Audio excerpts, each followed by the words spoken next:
Zariah Cole gripped her coat tighter against the bitter wind as she stepped off the bus into the chaos of the city. Her fingers were stiff from working the cafe's closing shift, her back ached, and her phone battery blinked at 3%. The hospital bill was due in 48 hours. 89,000 yuan. The price of her mother's life. She blinked back, the sting in her eyes. There was no time for tears, not tonight. Not with the cold slicing through her like a blade and her breath fogging in front of her face like a silent countdown. All she had left was one hope.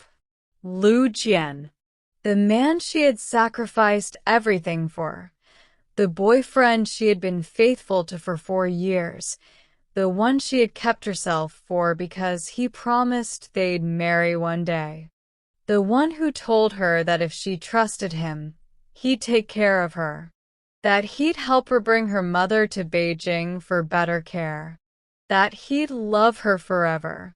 She had believed him, even when he forgot her birthday 2 years in a row, even when he started coming home late, even when he stopped touching her. Zariah climbed the marble stairs of his luxury apartment building, her heart pounding. She had called, texted, even emailed. No response. But Jian always said she didn't need an invitation. He left the door open for her. And tonight she needed him. Desperately. She reached the penthouse, a suite with floor-to-ceiling glass windows overlooking the Forbidden City. It still amazed her how beautiful Beijing looked from up here. How far she'd come from Tallahassee.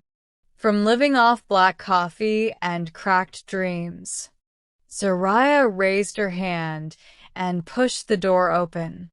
The apartment was glowing with soft ambient lighting and the scent of vanilla candles she had once picked out from a boutique in Sanlitun.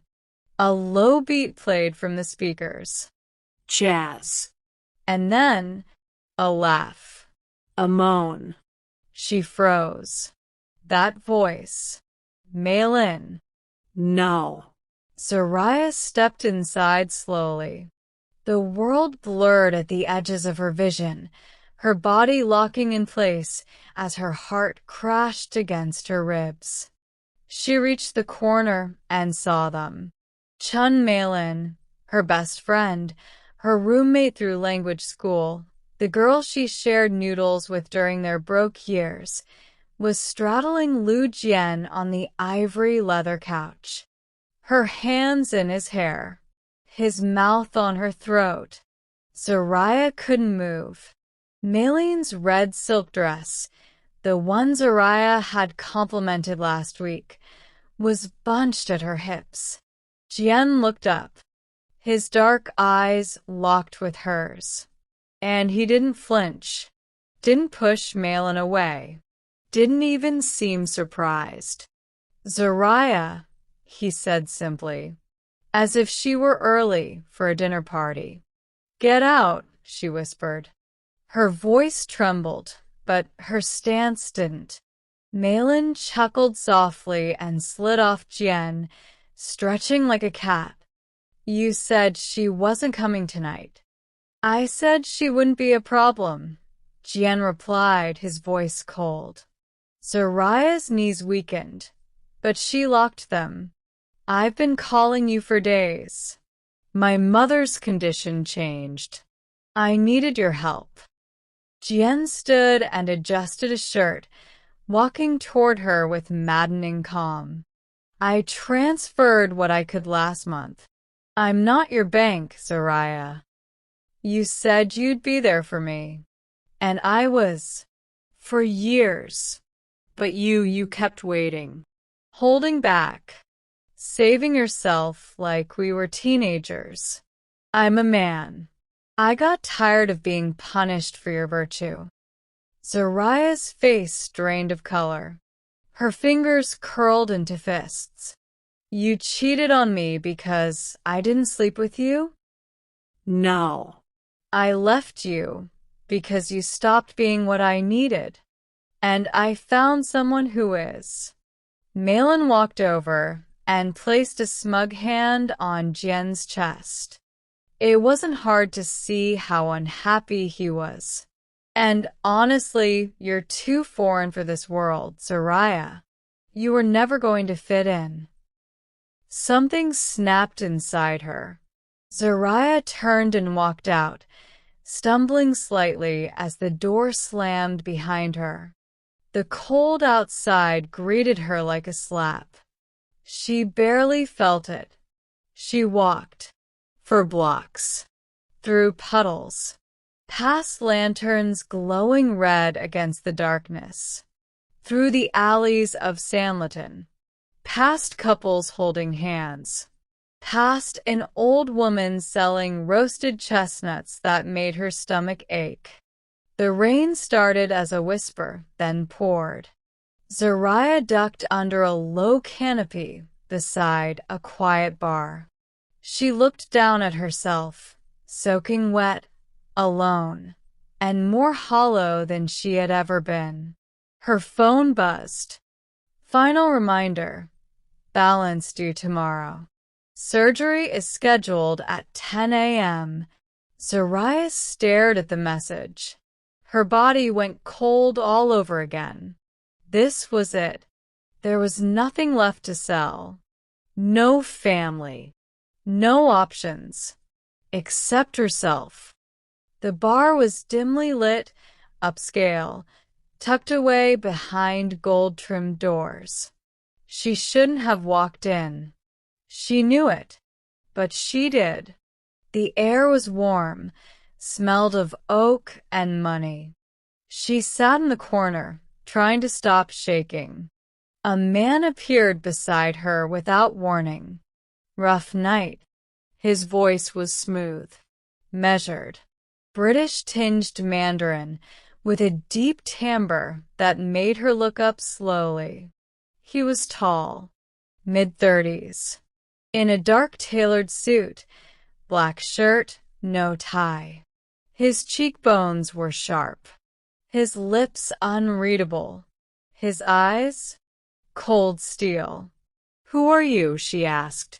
He set a small, black velvet envelope on the table. 100,000 yuan, he said. Zariah blinked. "You don't even know me." He leaned in. "I know you need it." She stared at him. "What do you want?" The man didn't smile. One night. No cameras. No strings. She should have walked away. But then he said something else. "Li Junjie is my nephew." The ground disappeared under her feet. "What?" "I'm Li Junjie, founder of Li Tech, majority shareholder of Chen Holdings, and the man Jian's been trying to outmaneuver for years. You just happen to be his latest pawn." Zariah's breath hitched. "Why me?" "Because you're the only person he never expected to lose, which makes you the perfect weapon." His voice was calm, almost gentle, but his eyes were war. Zariah stood outside the hotel room door, heart hammering so loudly she was sure someone down the hall could hear it. Inside waited the man she'd just agreed to give herself to, for the price of her mother's life. 100,000 yuan. One night. She told herself it was just a transaction. A line crossed for a cause. But deep down, she knew the truth. Nothing about this would be simple. Nothing about this man was ordinary.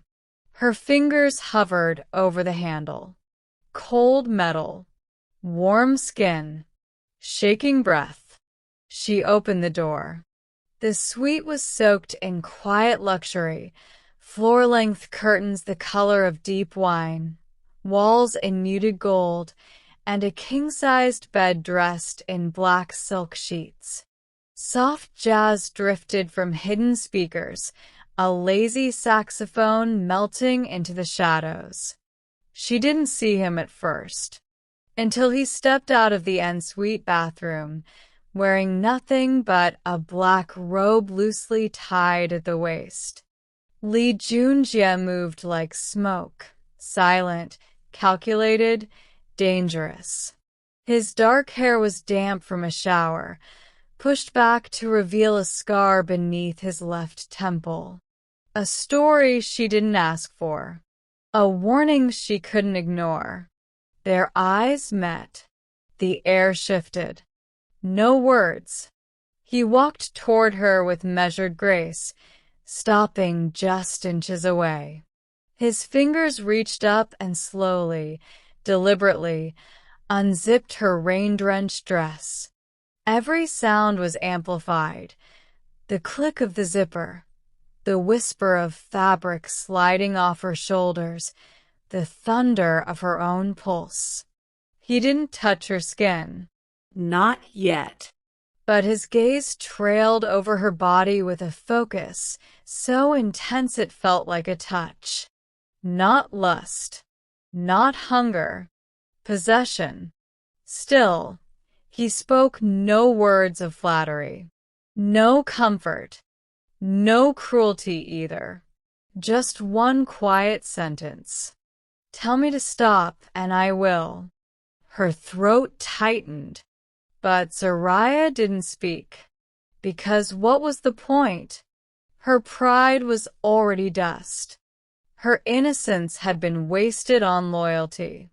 Her heart had been shattered in a penthouse lined with lies. She tilted her chin higher. No. Don't stop. The words left her lips like a challenge. And that was all he needed. Li Junjie pulled her close, one arm circling her waist with startling gentleness. The other cradled the side of her face as if she were glass. Fragile, yes, but also valuable. His mouth met hers with a slow, deliberate pressure that built heat between them like a fuse meeting fire. Zariah's body trembled, but not from fear. Something primal, foreign, electric.